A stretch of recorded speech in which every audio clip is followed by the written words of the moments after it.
It's time for world politics. I understand that there are other folks who are dropping out of the race. That's right. We learned that the vice president or the former vice president is no longer in the race. So Mike Pence has said, had enough. Don't want to be the president. Don't think that there's any chance that I'm going to win. And all along those lines. So he has dropped out of the race. And we've got other folks that might be entering the race. So I know that there are some new people that are talking about running even on the Democratic side and all along those lines. But everybody that I'm talking to is saying that we're heading toward a rematch. That's right.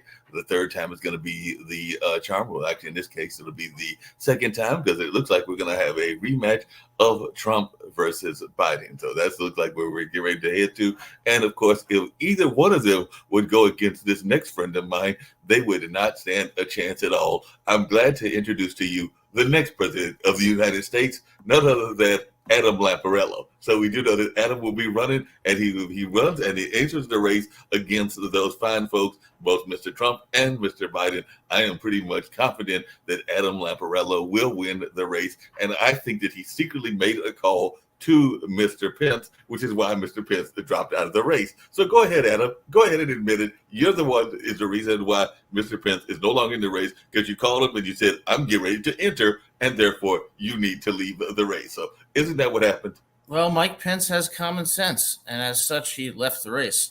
All I'm asking for is an opportunity. Give me an opportunity to go on the campaign trail and meet the American people. If that happens, I'll win.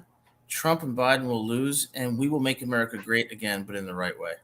I hear you. Well, there is a person that is great here in this network. They are doing some amazing things. They could also be, after you win, the first woman president in the United States. And all along those lines, they say that they might not want to do that because they have also run successful businesses, done a number of other things in that lane. And I'm not sure, but this is Halloween and it's Halloween time, and they associate themselves, I don't know why, but I've heard them say it even here on Pod TV, with the whole culture of witches and all along those lines. So I'm going to introduce you to Kim Calhoun and all in that space. It is Halloween, and she's ready to put some magic onto the whole situation and make sure that the politicians act right. That would be a major spell in and of itself, Kim. So what is your thoughts around this? Because I'm thinking that you could win as well. You could be the first female president, skip Hillary, skip Kamala.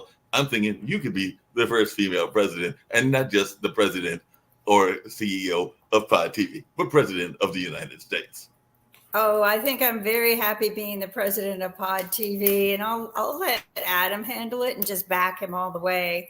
Sometimes you got to use your common sense and know who's the right person. And I truly believe Adam carries that wand. He's got common sense. Magic to be the right person. But thank you for that vote of confidence. But we've got a lot that we need to take care of. And I think Adam has what it takes to get in there and take care of it.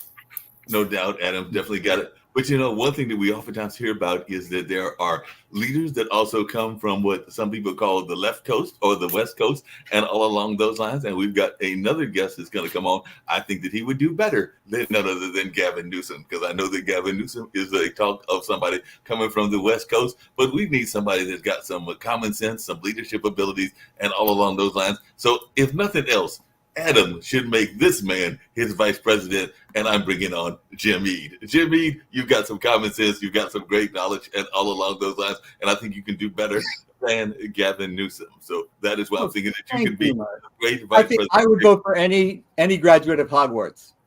So Kim and I are up there. But yeah, I would run for vice president as long as the chess politics play out the way I want them to. Chess politics is very important. And speaking of chess politics, and I know that one of the things Adam has said, and he doesn't always agree with this man about this because this man is not a fan of Russia, even though I know Adam is a fan of Russia and says he's going to have a different relationship with Russia, but he is a fan of chess. And there's just one minor little catch, but I think we can get around this catch because technically speaking, they say you can't be from this country and win the presidency. So all the way from Canada, I'm going to bring in my good friend, Sasha Starr. So Sasha Starr, I hate to say it, you can't win the presidency because you're over there in Canada, I think Toronto. So that's like one of them silly rules that we've got in the United States. We want people from the United States to be president, but you would be a great president. So I think they got to get rid of that rule as well. But just some quick thoughts and all along those lines. I'm actually going to turn this conversation over because, as I was telling y'all, I've got to run off to my cultural arts center and all along those lines. But I thought I'd have a little bit of fun with the introductions, and I'm now going to turn it over to you, fine folks, along those lines. So I may pop in as I'm getting ready, but right now I'm going to let y'all have discussions around the political world. But just had a little bit of fun getting it started. Kim and Adam, I'm turning it over to you. Well, thank you. Thank you very much, Mark. He is such a great advocate, and he gets so involved with all of the wonderful things in our local area, and he's always staying busy. I don't know how he does it all. And he also runs a beautiful nighttime TV show that I dearly love called Naked at Night. So, and it's about the political issues, and somebody's painting somebody naked and they yell at it is. It is very funny. But anyway, so is some of our politics, right? Could be a little bit hilarious, like we're running two of the same people again. That's a big joke on us, right? But what are some other things that we have going on today that we do need to be looking at and discussing, and some of the things that we have to start addressing to make sure that we rightly vote the right people? Boy, that didn't come out because Steve was popping in. I was trying to get Steve. Hey guys, I'm sorry. That's all Welcome, right. Steve, all the way. I'm wearing my fedora today. Sorry. Thank you so much. I'm a hack guy. Sorry I'm late. I had a meeting that went over, and it's just been crazy. But I wanted to welcome everyone to World Politics. And what I wanted to talk about today is Israel war continues to wage on. Netanyahu is saying he doesn't want a ceasefire. What does that mean for the war? U.S. slowly getting involved with their attacks on Syria. Jordan asking for assistance. So it's just a very unstable time. While all this going on, we have a war in Ukraine. At least we have a new speaker. And then the other thing, yesterday, President Biden, for the first time in the history of our country, issued an executive order on artificial intelligence, which is going to be interesting to see what happens with AI and how it can be used. What are the concerns we have? John Chambers just returned from India, but before he left to India, I had an hour conversation with him over a virtual coffee. For him, it was a Diet Coke. It was 12 o'clock California time, and he said that AI is something that's going to be here to stay. The innovation's occurring very fast, but also could pose a good opportunity if used in the right way. So those are some topics we're going to talk about today. Adam, good to see you. I don't know what you think about this whole situation in the Middle East. Is it good for the U.S., bad? And what do you think it's going to play out in the presidential races? I think in the short term, Israel's doing the right thing. Hamas's attack was barbaric. What it did to women, children, and families was despicable.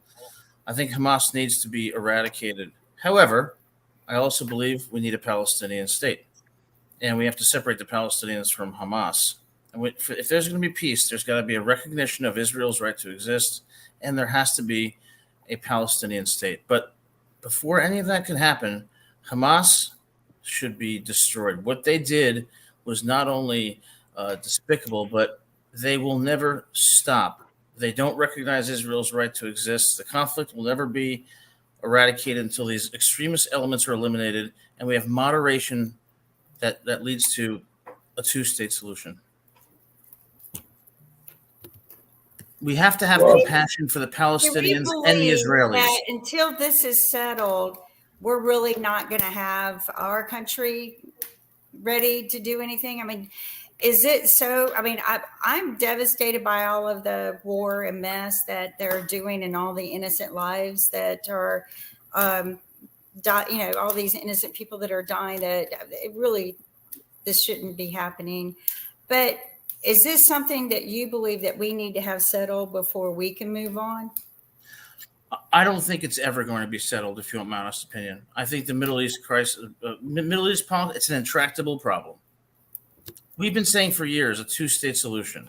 Back in the late 90s and early 2000s, I at Camp David, Bill Clinton came this close to getting an agreement. I believe it was between Yasser Arafat and Yitzhak Rabin, and then later Ehud Barak. But it didn't happen.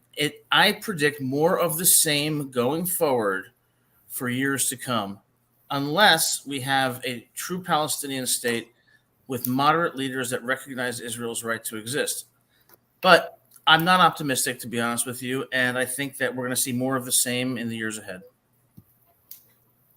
Yeah, I think you're right. I think that I mean, when you go back to the history of this conflict, I think, and I spoke about this on the radio the other day, this all started in World War I and dated to World War II.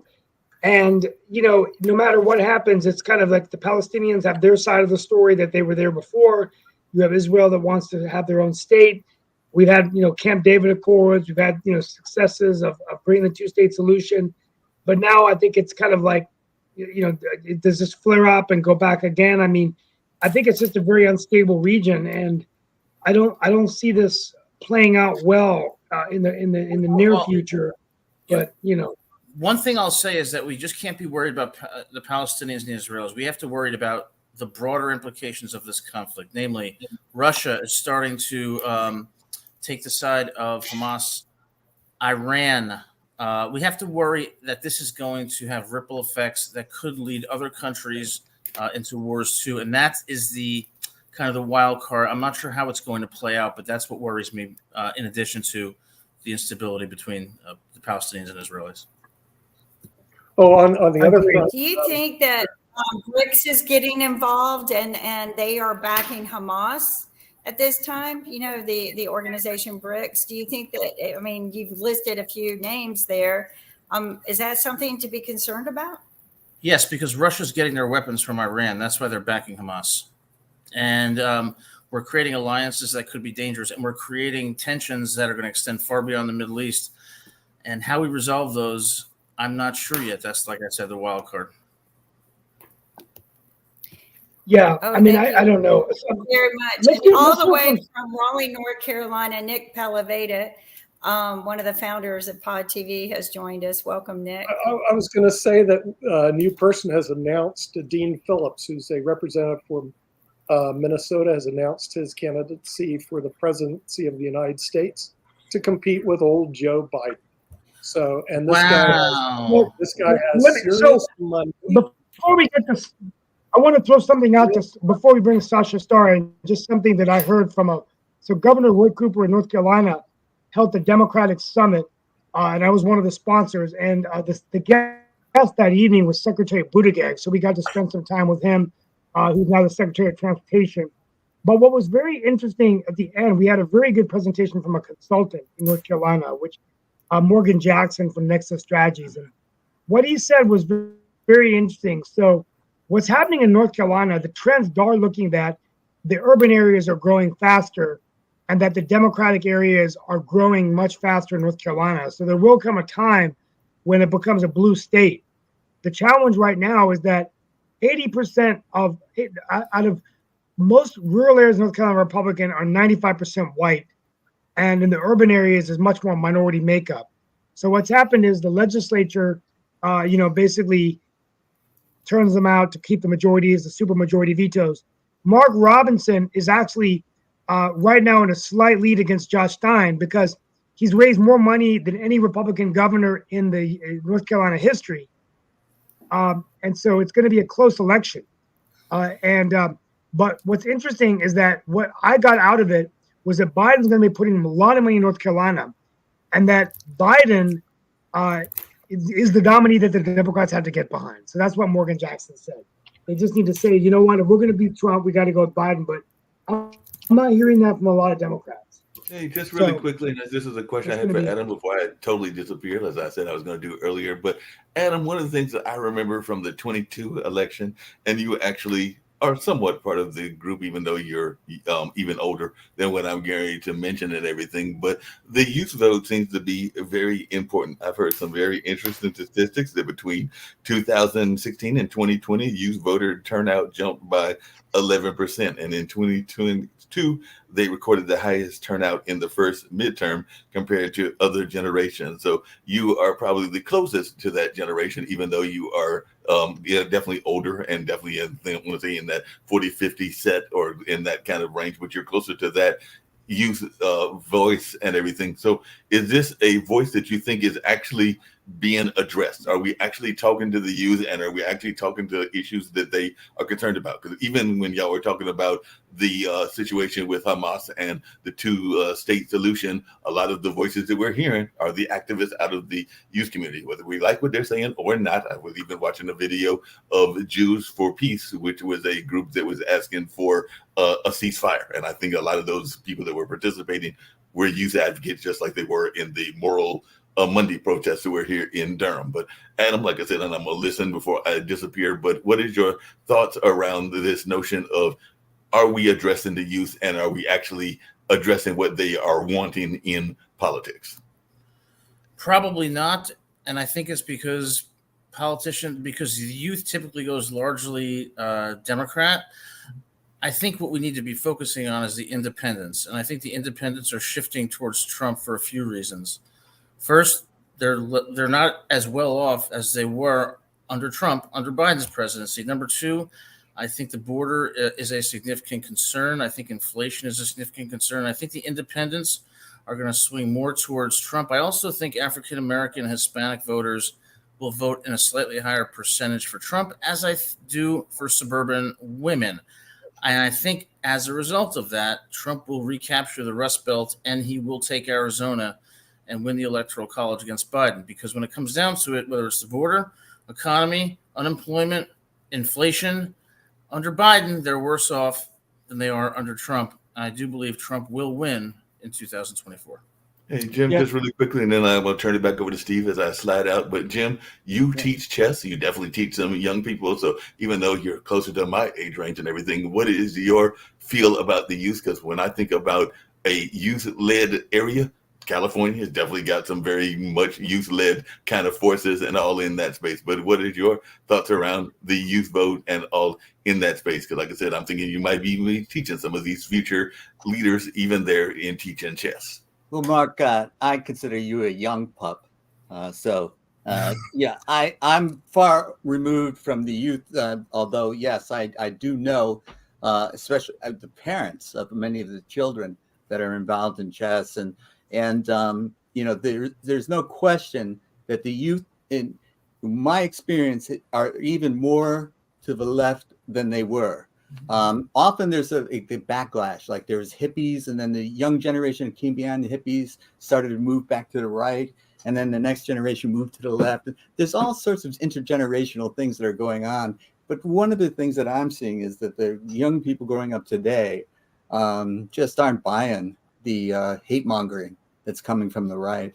And I think people today are actually better off than they were under Trump. I think what you hear is this disconnect when they say the economy. If they ask, is the economy doing well? They say yeah. No, they say no. The economy is not doing well. Are you doing well personally? Oh yeah, I'm fine. I'm doing great. That's what most people respond to in polls, and we can argue about polling. But that is the general sense out there that the economy is headed in the wrong direction. There's no evidence for that, but that's the perception. And what we see, in fact, is the economy is doing remarkably well, especially considering the recession that was being predicted since COVID. And fighting the inflation, we thought the only way that we were going to get out of inflation was with a recession.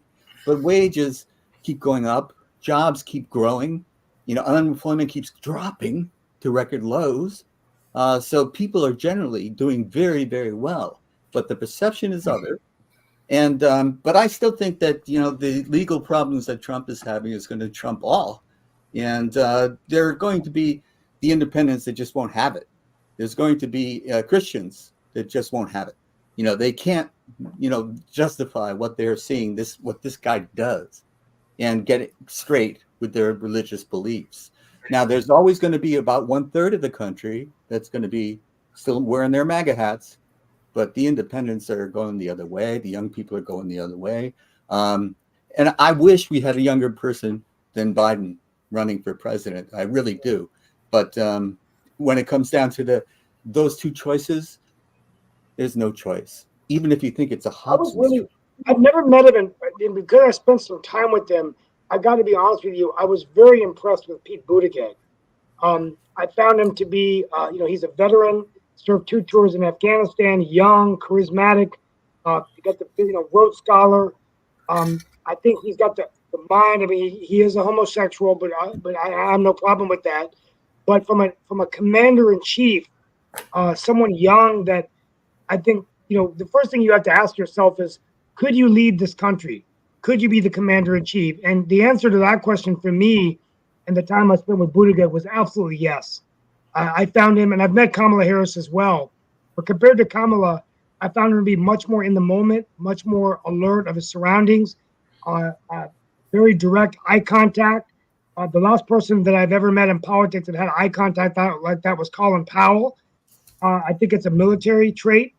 I walked away thinking, maybe Biden ought to put him as the vice president. I mean, but definitely Buttigieg could be the president. I mean, one day, I think that he will rise that case. I know the Southwest Airlines was a fiasco, but other than that, I think the guy's got the experience to be commander in chief of this country, and he understands what it's like to go to war. I mean, the guy has done things for this country that I've never done, that many of us haven't done.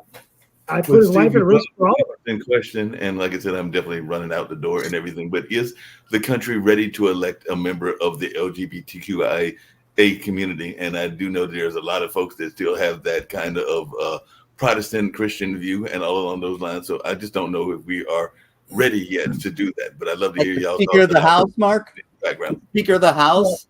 He's not going to go for it. Come on, And if we keep putting people like that in charge, we're going to have our problems as a country, because what Steve said is absolutely true. This guy's a veteran. He's well-spoken. He's educated. He's policy-oriented. He's a wonk. Come on. There's nothing not to like about this guy. Yes, there is. Go ahead. Well, number one, he's inexperienced, and I have not heard ideas from him that would suggest to me that he is sufficiently experienced or worthy of the presidency. But when it comes down to it, I mean, look, we have a country right now that is so divided. We have young people that are being indoctrinated in academia, who have very simplistic views. We have a cancel culture that is intolerant of any type of diversity or diverse viewpoints. And we also have a political system that is corrupted by money. And I come back to one simple fact. Under Trump, the average person was doing quite well. That's not true, though. That's false. That's just you're blowing that out. You're coming out of not your mouth. That's the Hispanic and African American employment rate was at its lowest in history. The economy was good. Inflation was low. Taxes were reduced. That's not true either. Corporate. Look at what happened to we weren't involved in any war. Debt. What happened to the debt under Trump? The same thing that happens to the debt under every president, because we do not have a line item veto. That's why. Trump. It started under Trump. Okay. Well, I do believe. Come on. Every president has become a debt. And, I will say this, guys. Never before, today of all days, I wish I was living in Moscow and enjoying the freedom under Vladimir Putin. And I'm going to tell you why. What Trump is enduring is a political persecution in which these left-wing prosecutors are using the legal system to persecute him and to prevent him from running for office. Now, I'm not a Trump supporter, but I believe in the rule of law because I'm a lawyer. And I can tell you, they are using the law in Atlanta, they're using it in D.C., in New York, to persecute Trump and stop him from running. Because he broke the law, and there should be punishment. No, he has not broken the law. Oh, he hasn't. There's just mere he has not. He's been indicted how many times? I'm going to have to agree with that. And this is why I'm hoping that my passport for Moscow is approved, because when I go there, I'm going to pledge allegiance to Vladimir Putin and the freedoms that Moscow provides that apparently Trump doesn't get in the United States. Yeah. Oh my goodness gracious! Yeah, I mean, if you don't be so dramatic. I'm pretty dramatic about this. Come on, Putin. Yes, I happen to be. Yes, I happen to respect Vladimir Putin. Oh, I'm sorry you do. The guy's a fascist dictator. No need to apologize. No, I'm sorry that you respect Vladimir Putin. The guy is a terrorist. Terrorist? How do you feel about Obama bin Laden? Is the United States terrorist for How do you deposing feel about the Obama Ayatollah and putting bin in the Laden? Shah? Are we terrorists for deposing Saddam Hussein? The U.S. has no claim on a moral. I'm not saying the U.S. is. Hey, why twist my words? I didn't say anything about the U.S. I said something about Putin. I'm saying that your claim that he's a terrorist is relative. You have to look at it. It's not relative, man. The guy. What did he do to Chechnya? What did he do to the Ukraine? What happened to the women in the Ukraine when they invaded? Come on, man. What about the Iraq War, the Bay of They Pigs, did Vietnam? nothing of the sort. Can They we did go nothing of the into sort. this? This was systematic rape that was used, and that's what we call terrorism. I think One man's think terrorism is Putin another is man's as bad as freedom. that. Yeah. Right. You can just okay. I give. I mean, on this that hatred argument. towards Russia I is so can't talk rude. to you anymore. It Alan. really is. If you're gonna say you're a Putin supporter, you're not an American. I'm not voting that's for not you. true. That's not Yeah, true. no, it is. You're It is clean out true. too early again. No, it's true. No. Yeah. Okay. If you're Because for Putin, he's the enemy. You're not an American. he's not an enemy of the United States. Of course he is. No, he's not. China he is is. what we need to be worried He's doing about. everything he can. China. He funds Hezbollah. He funds Hamas. Come on. And how many genocidal Yeah. leaders have we Yeah. funded? What's Not to wrong mention with you, our Adam? wars I don't in understand Iraq, this. You're not a Vietnam. stupid man. Oh, okay. What are you eating? I don't know. Maybe what's your breakfast? What's George Omega-3 fatty acids. Well, that's pretty good. Thank you. Hey, Now, but I I do have to apologize to Mr. Putin for this diatribe by these panelists. You should I be do have ashamed. to agree. I Yeah. can't agree with Adam on this Putin thing. I don't know where he gets a kick. I do have I to don't- agree with I the don't either. weaponization of the Justice Department. There's Putin. absolutely no question that these lawsuits are political. No, I they're mean, not, Nick. You can't say And the that. thing is, Thank you. there are multiple lawsuits. They're obviously political. This whole It's thing obviously about, not political. The guy's a criminal. He's been a Look fraud. at no, the no, prosecutors and the judges' Democrat. political affiliations. And the New York case is a Yeah. joke. Every time I get arrested, I'm innocent. I know. Yeah, I'm innocent. Trump never screwed anybody. He never Hey. paid the laborers. Remember Right, O.J. right. So Simpson. now we're He's saying, innocent. He's a perfect Putin's- specimen of the human okay, race. even though Come we on. should fear bricks and Putin's head of bricks. So, I mean, it's so complicated. Would it be He's not better really if we head just of got bricks. rid of all of the leaders and build some sort of matrix that ruled the world? Well, we will when President It's Trump another. back again. part of bricks is We can China. engineer AI to rule Putin us doesn't run all. China. Okay, when Trump gets reelected, which he will next year, he's leading by double digits. Yeah, when they find out that Nick. all these lawsuits- We know what all the lawsuits polls say, right? are That's Weaponization. nonsense. You're talking nonsense. Not Let's- to you're mention not what we even did in in the Libya. primary How debate. horrible. When they discover that Joe Biden can't find $1 he doesn't want to spend. Oh okay, yeah. including waste, fraud, and abuse. How is your country I club think doing, it's Nick? what the American How are you people one want. percenters It's doing? gonna come How are down- you one percenters Putting doing up under another Biden? $1.7 trillion in How are debt, you one percenters doing Republican under message Biden, will Nick? come How's your through, country club? and Trump will be Your real. entire country club is voting for Trump. I understand. All the guys you rub elbows are voting for Trump, but you're a very small because we minority. don't want our You're country to go down 1%, the Nick. toilet You're like 1%. like California. There's that's 99% of the Fallon, country that you don't between factor in Gavin when and you're Lee arguing. I am so sorry, Jim. We don't want our country to go down the toilet like your state of California. Yeah, With North higher Carolina, taxes, you're smoking something higher besides taxes tobacco. in the land, Nick, I don't know what you're people smoking, but it's not leaving- tobacco. California is You're leaving the your- 8th largest economy in the world. How's Their- North Carolina Oh, doing, California, Nick? what a Your disgrace. economy is shrinking Come on, Nick. because of your What are you horrible, smoking? It's not democratic- tobacco. horrible democratic policies, highest taxes. You know what the taxes Oh, are in Oh, his state? ooh, Jim's the You taxes come to are California to make your fortune, Nick. Okay, your Come tax to California to make your fortune. And I did. Lots of people did. And then you go to Utah to spend it. Percent. You go someplace else to spend it. Someplace that has no state income tax, Okay. like Florida. Here, And yeah, that's right. like Actually, Tiger people are Woods moving did. to Florida. Tiger They're Woods moving to was Florida. born and raised in California, and then he went to Florida. They're going away from California, moving to Texas and Florida because they have. And they no moved to children California for a reason. They go to California to make their fortune. Nick, your California hatred is just monopolize, and You're they just destroy stupid about California. Nick. America. I don't understand it.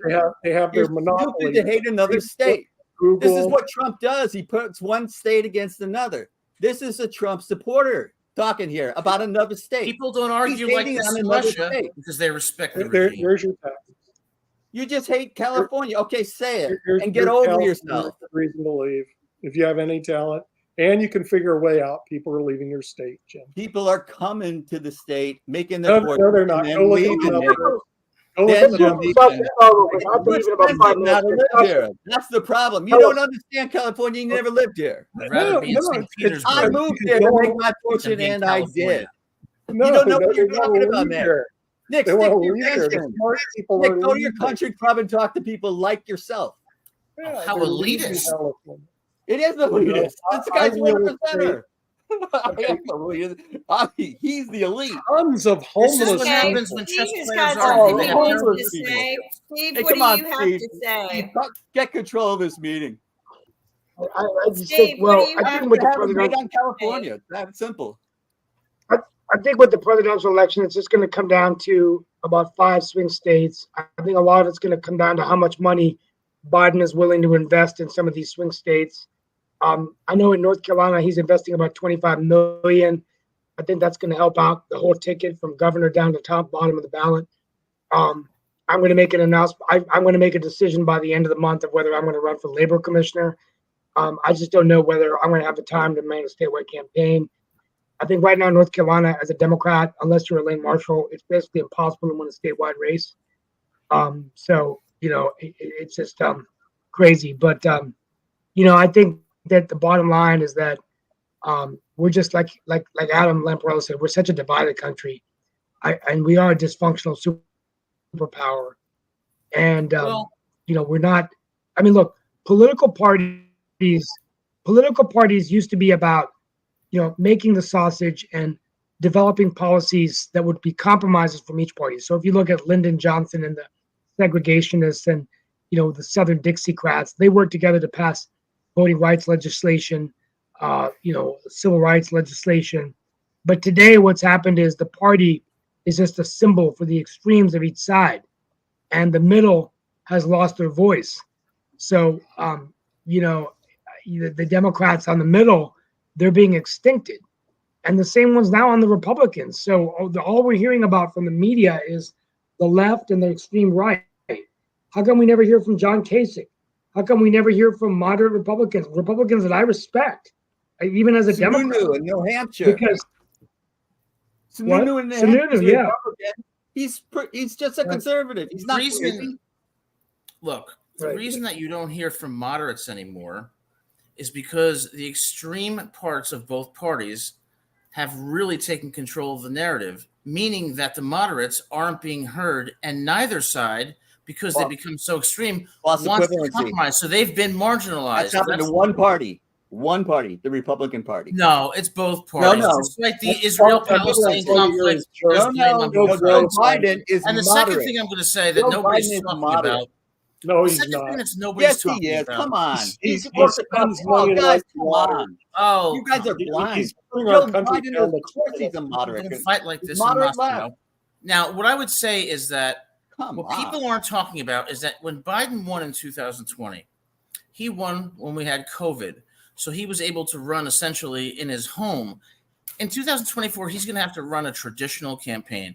He's going to have to physically go through the Physically? tediousness of going. And I think what's going to happen is people are not going to perceive him well. He's going to have many gaffes. He's going to look old. And I think those intangible qualities are And you going think Trump to is gonna look turn good? this to Trump. And I think the political persecution against Trump using the legal system is going to create a backlash.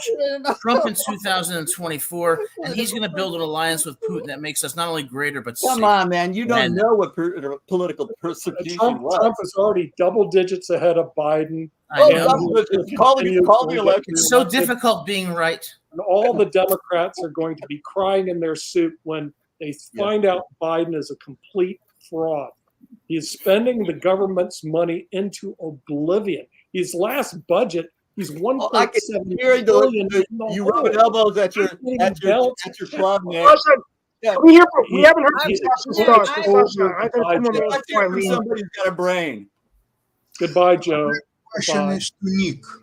Nick, You know you what's are strong interesting to believer. me is Yeah. in the Yeah. U.S.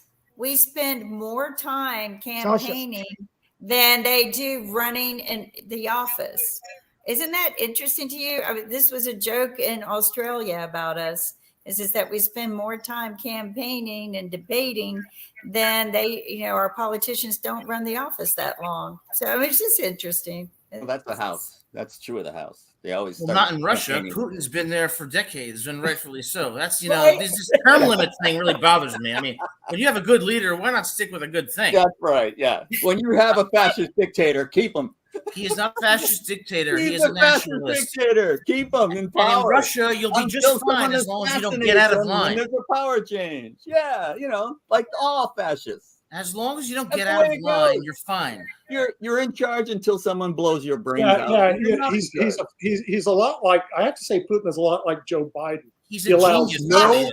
Joe Biden doesn't allow anybody other than Right. himself Let's to hear graduate from into a Sasha. higher Nick, position. Nick is a California Sasha hater. lived in Russia, Nobody. so he He's knows. an old Old Let's man hear man from hater. him. Joe or nobody. Yeah, he's You the have one some percenter. We get it. We got it, Nick. Anti-Russia sentiment. Adam loves You're Putin. right. Okay, let's hear from Sasha.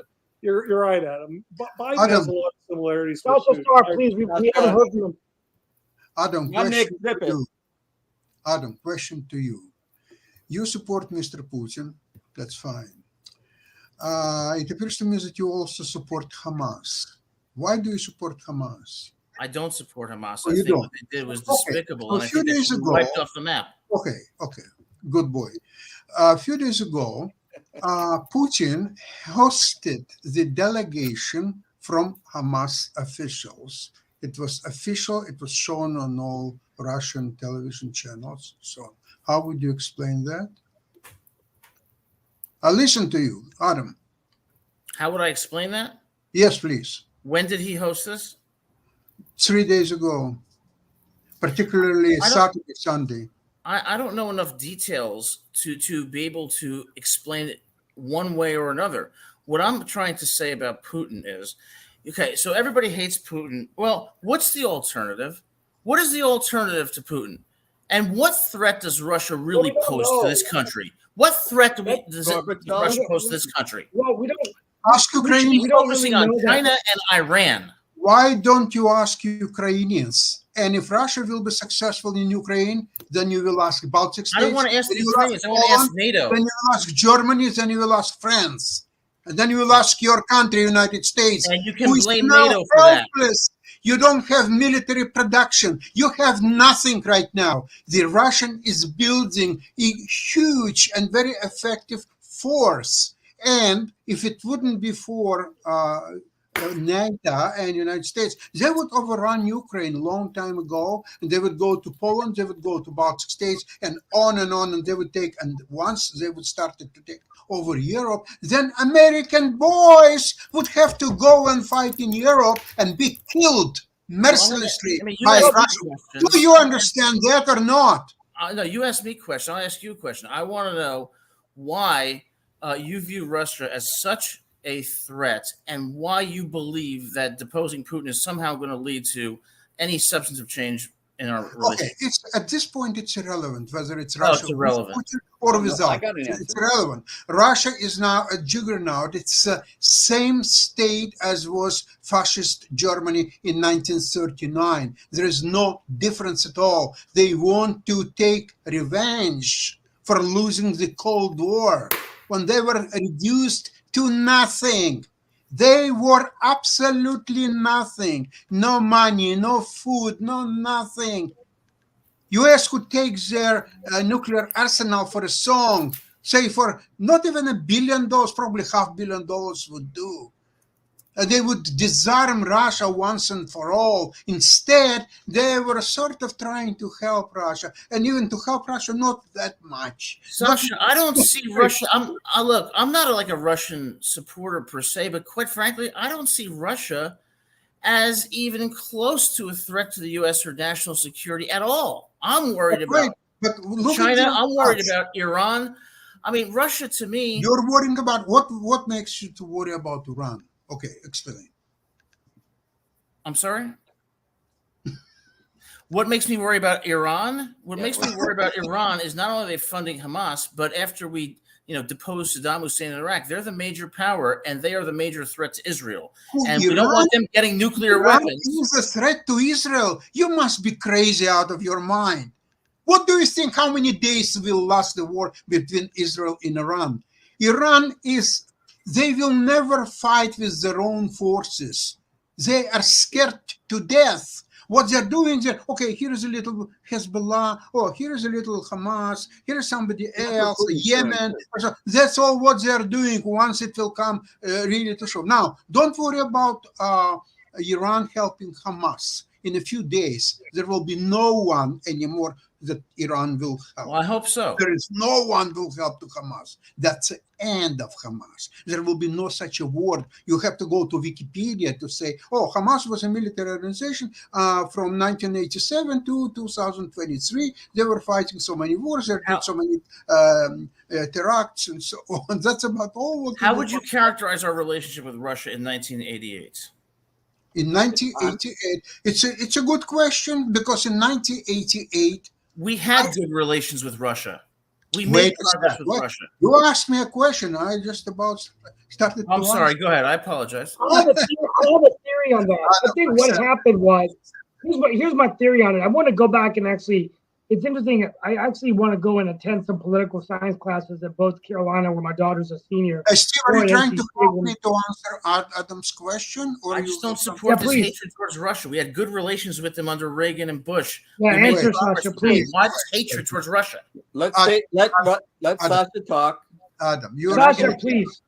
You are too young to understand what was happening in the 80s. In 1983, there was a Korean airliner which was shot mercilessly by Russian Air Force, and hundreds of people were killed. At that point, we're still in 1983. Ronald Reagan announced that Russia is an evil empire and has to be. Oh, did you know about that, or you just heard it? Yes, I was still alive then. I was 12 years old. You were alive.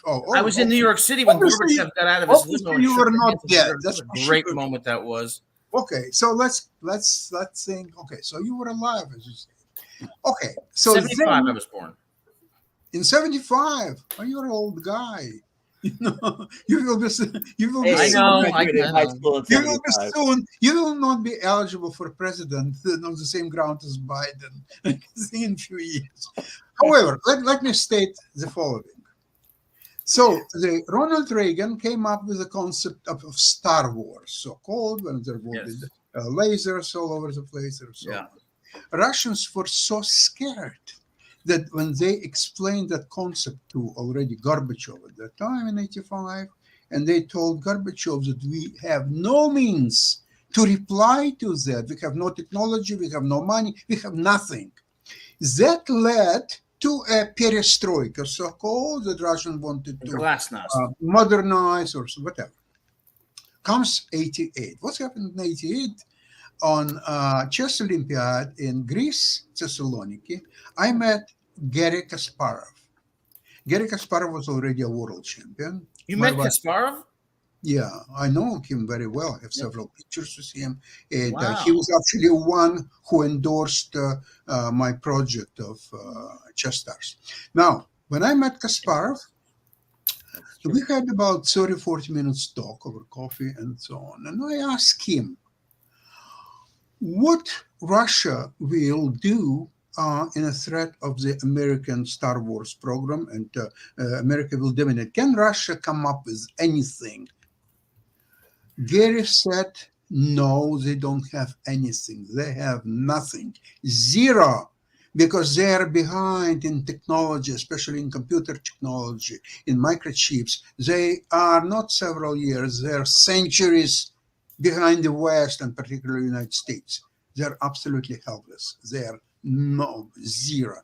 And you will see that in a few years, that country will no longer will exist. It was 88. Soviet Union was dissolved in 1991, in December 25th, 1991. Okay? So how you can be a friend of a country that no longer exists?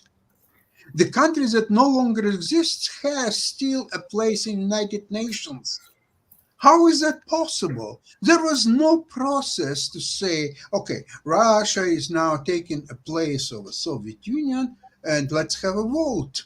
Such vote was never taken. So Russia has no business to be in the United States anyway.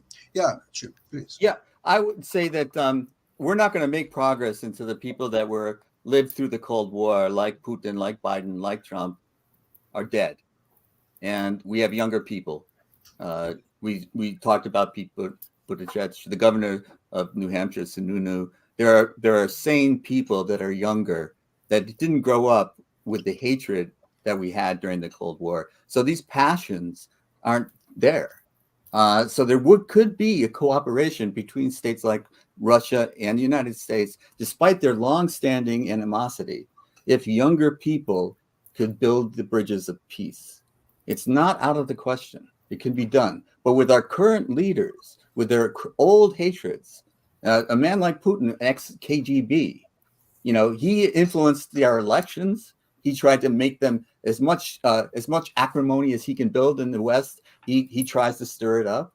This is the kind of guy who funds Hamas, funds Hezbollah. This is how he thinks. How can he destabilize other countries? Wait a second. I'm going to wrap up because I have to go. You don't think that we influence elections? And all I'll say is this: there are no elections in Russia to influence. There was a time in the 80s when we had peaceful relations with Russia and, in fact, Iraq. Look at the pictures with James Baker and Saddam Hussein.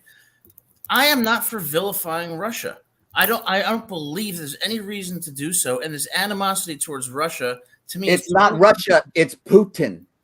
Yes, and I love Russia. Share your opinion on Putin. I love Russian writers as a class. Oh, he was head of the KGB. Well, George H.W. Bush was head of the CIA. So I mean, and George Bush had some questionable tactics too. We don't have the moral superiority over any other country. Oh yeah, we do over people who on what grounds go in and rape as part of our terrorist tactics. I've got to run. I want to thank you all for being on World Politics. I'll be back on Thursday. Thank you all so much. Oh, and we didn't just change the government in Iraq and Iran in the late 70s. We just didn't do that. We didn't go to Vietnam and rape women and kill children.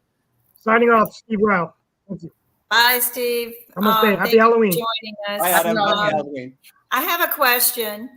So if Putin was eliminated from the situation and they had a different leader, let's pray that the different leader is somebody who's nicer. It could go the other way, right? Just as easy.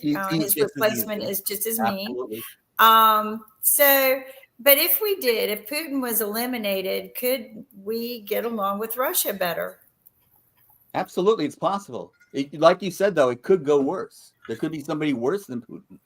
We know that Putin is a terrorist. There's no doubt. Did George W. Bush get along with Putin? I think so. Did we get along with Gorbachev? No. Yes, so. Did we get along with Boris Yeltsin? Yes, so. Yes, so. Trump got along with Putin. And that was because Putin overpowered him. George W. Bush. You guys vilification of one man he was polite, Adam. That's it. Mr. Putin, I apologize for these types of insults. Mr. Putin, I double down. I think you're a terrorist, a war criminal. I hope you should not be going to Moscow after saying something like that. You're disrespecting the regime. I am. I don't want to go to Russia. Somebody in that regime needs to take Putin out. It's on you, Russia. Take care of your own business. So terroristic of you to do so. No. So the rumors about Putin having a heart attack, those were just rumors. I respect your opinion. I don't have elections, Adam. I respect your opinion. Adam. They don't have elections.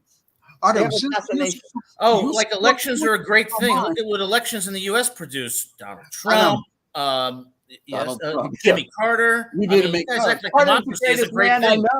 I don't think democracy is a great thing. If you want, I believe in benevolent dictators like in Singapore. This is what I mean about not being an American. I appreciate. He likes Putin. He doesn't like democracy.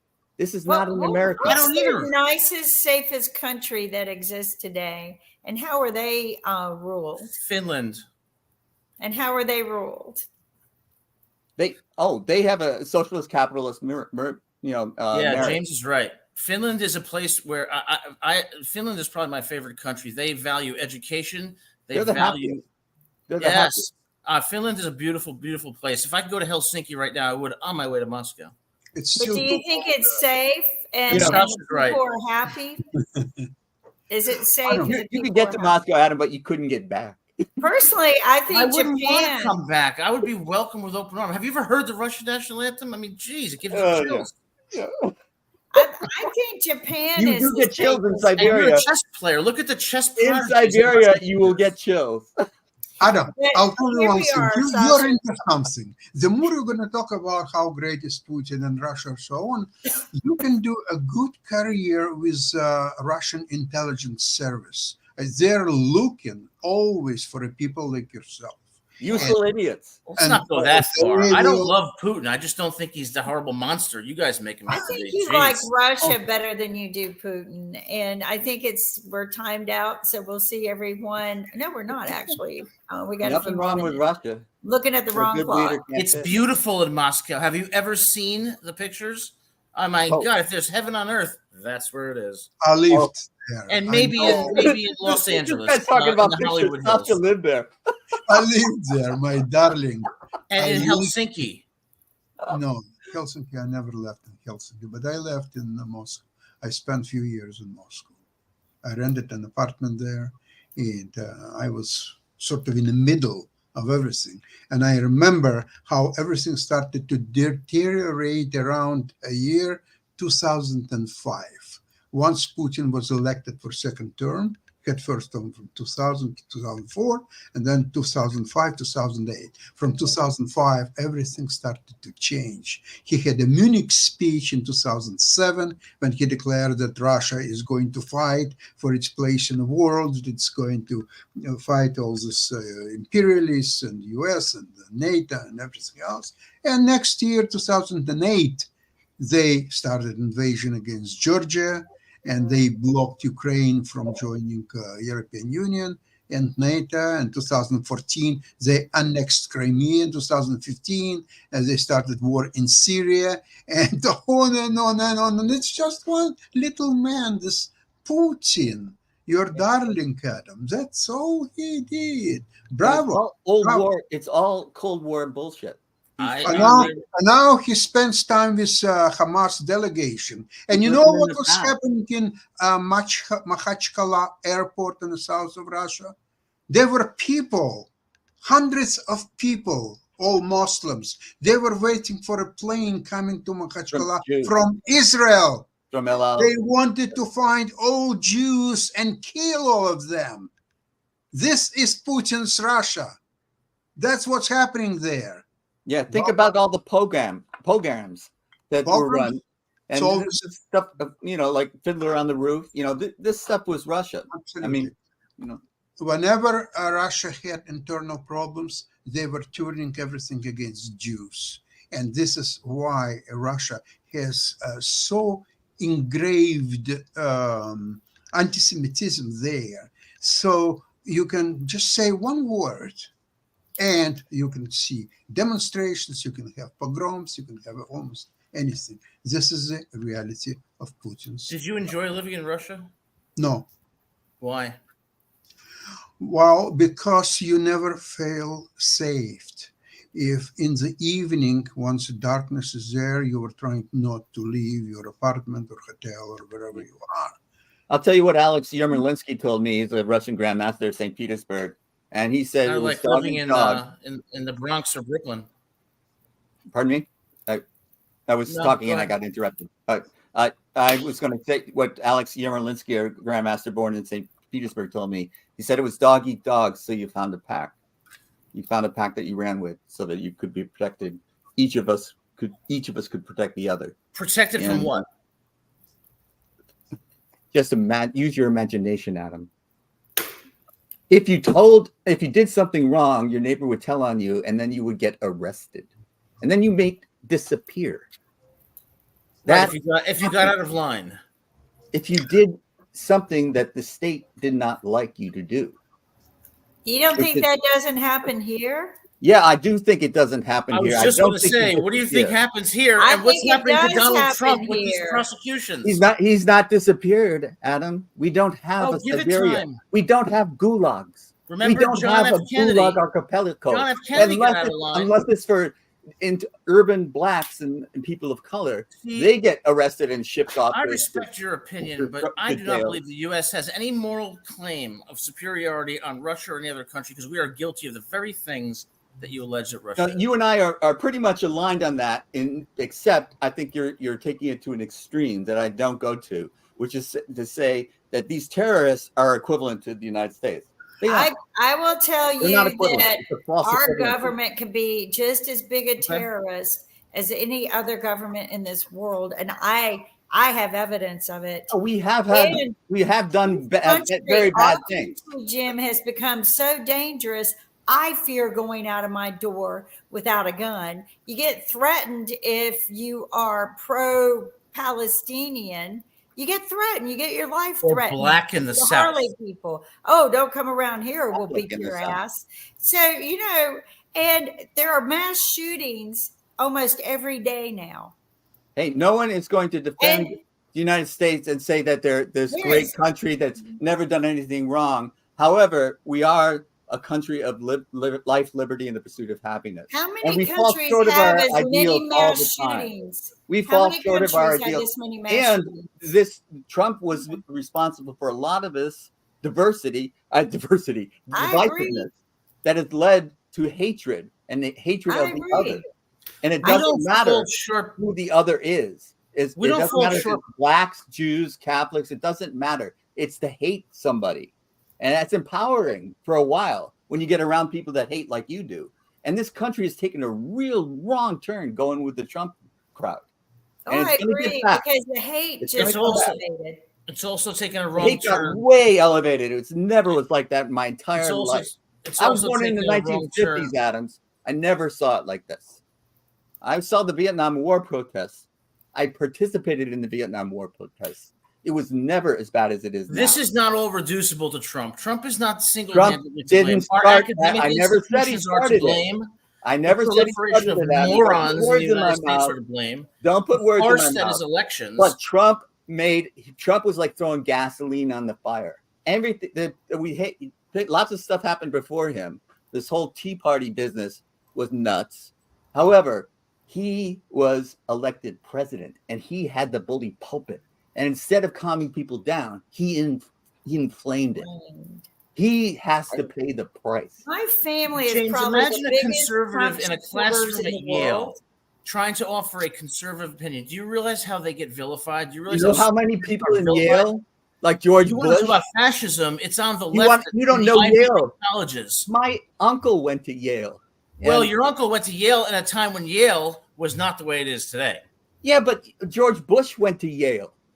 You know, which is you know how no the comment. Skull and Bones people, they're all executives at companies now, and they're all conservative. So Yale's not the right example. Believe me. yes, yeah. Well, look at recently judges, academics who are conservative go there. They get shouted down. They get shouted down at Stanford. They get shouted down at Harvard. ridiculous. Yeah, no, that is a reasonable discussion we can have at another time. However, you don't understand what Yale is like. I'll tell you that much. And Well, it's again a false equivalency. What we were talking about is the hatred, and the hatred was started or before Trump, but Trump was elected president and he poured gasoline on the fire, and he has to be held accountable. That guy belongs behind bars. He'll never be there. But at My least family- and look at how unelected. And nobody that he endorses should get elected. look at how many universities have failed to condemn Hamas. Well, I had dinner with a Talk dean about of pouring Stanford. gasoline on the fire. Man, I feel excuse me, gaslit right excuse now. as a me. matter of fact. When Well, you not talk, Hamas, then though. I get a chance to talk. That's the way it works. So I had a dean of Stanford come over for dinner, and he was disappointed with Stanford's response.